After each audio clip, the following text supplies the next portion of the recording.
To the Armageddon Conspiracies presentation of the reading of The Meaning of Life. Where is your life taking you? A book by Jack Tanner.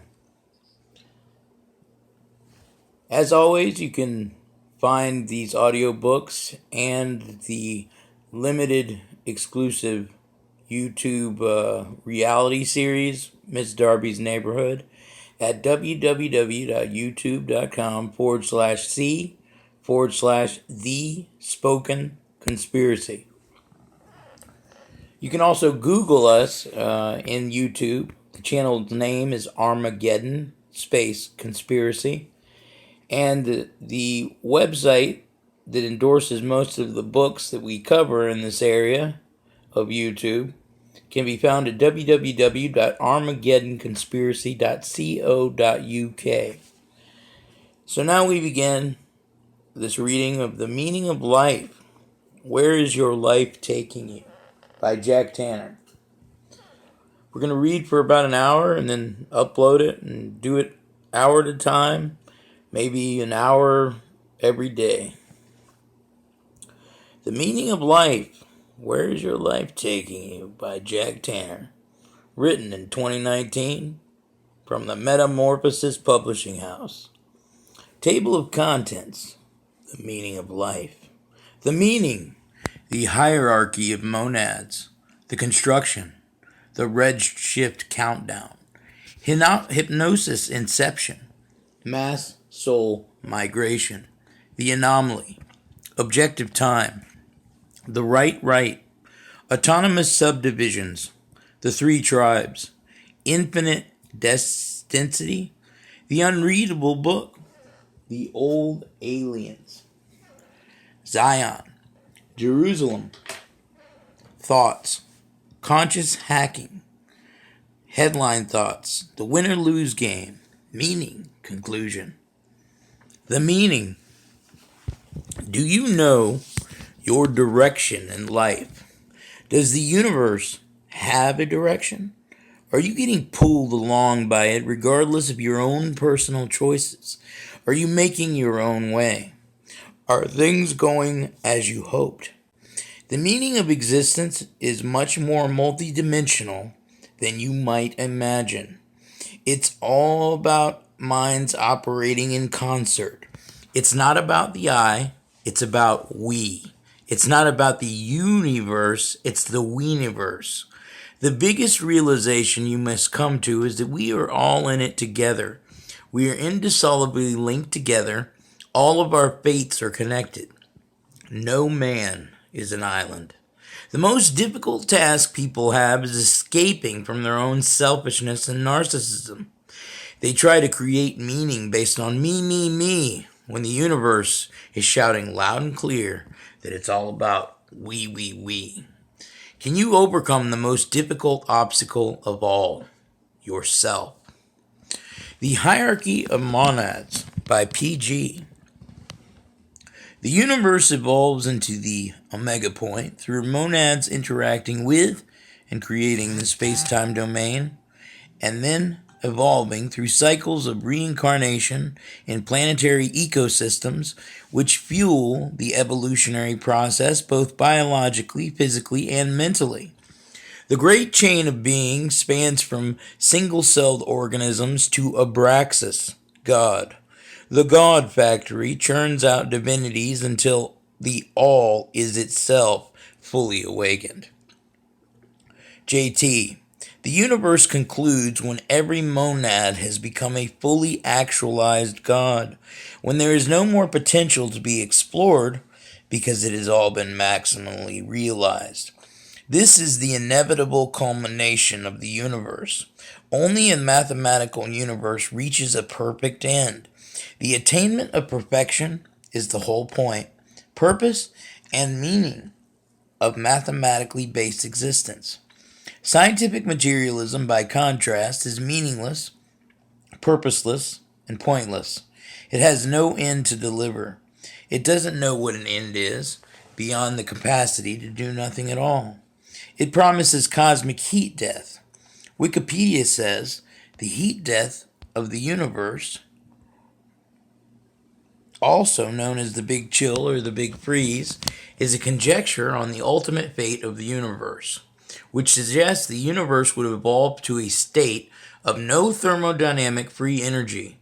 In the language of physics, this is when the universe reaches thermodynamic equilibrium, maximum entropy. So, science predicts a universe that simply freezes and is then incapable of doing anything at all. Only a pointless, meaningless, purposeless system concludes with a pointless, meaningless, purposeless, and reflecting the pointless, meaning purposeless beginning of the universe, when according to science, the universe randomly jumped out of nothing at all, for no reason at all, to no purpose at all, via no mechanism at all, at the Big Bang. Scientific materialism in these terms is the formal opposite of mathematical idealism. For intelligent species to evolve, they must do so within a biological ecosystem of countless flora and fauna consuming each other. The circle of life and the food chain from plants to apex predators drive the evolutionary process. Ecosystems, by definition, cannot be any other way. The life force must continuously consume itself through a predator and prey as it transforms to eventually produce a species with a sufficient neurocortex to facilitate a complex group dynamics, the emergence of language, and all the other prerequisites for civilization, consciousness, and ultimately divinity.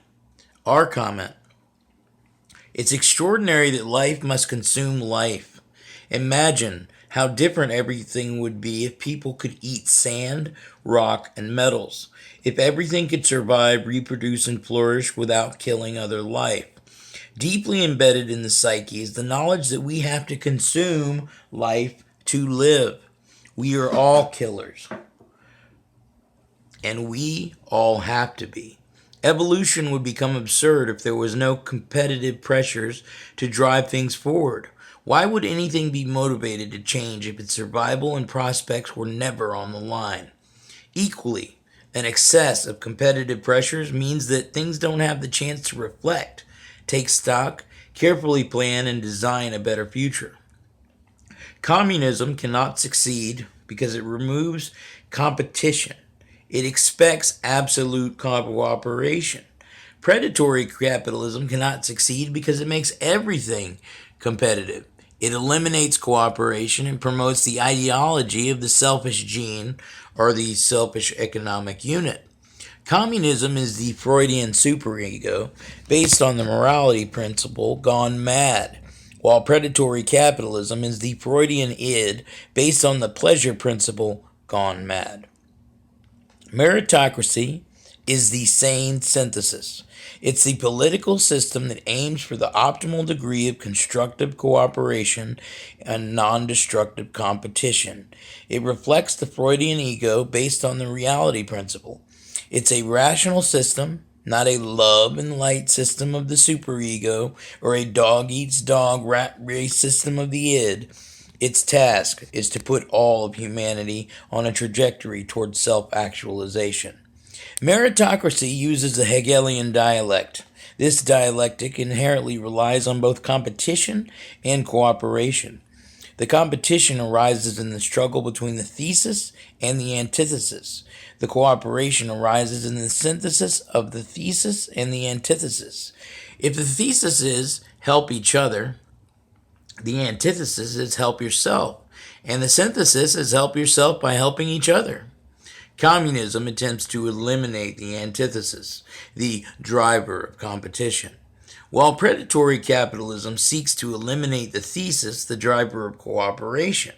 Meritocracy, by contrast, emphasizes the synthesis phase and seeks to get the rational benefit of both cooperation and competition.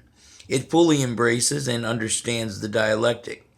Any wise system concentrates on the synthesis, but you can only reach this phase if you first have a conflict between the thesis and the antithesis. This is the only rational way forward. The dialectic must be built into everything to drive progress. Why is love and light ideology so absurd? Because it ludicrously tries to banish and even abolish the shadow, the antithesis of hate and dark. Young understood that Christianity had gone horribly wrong by expelling the shadow, the devil. It actually needed to embrace the satanic force.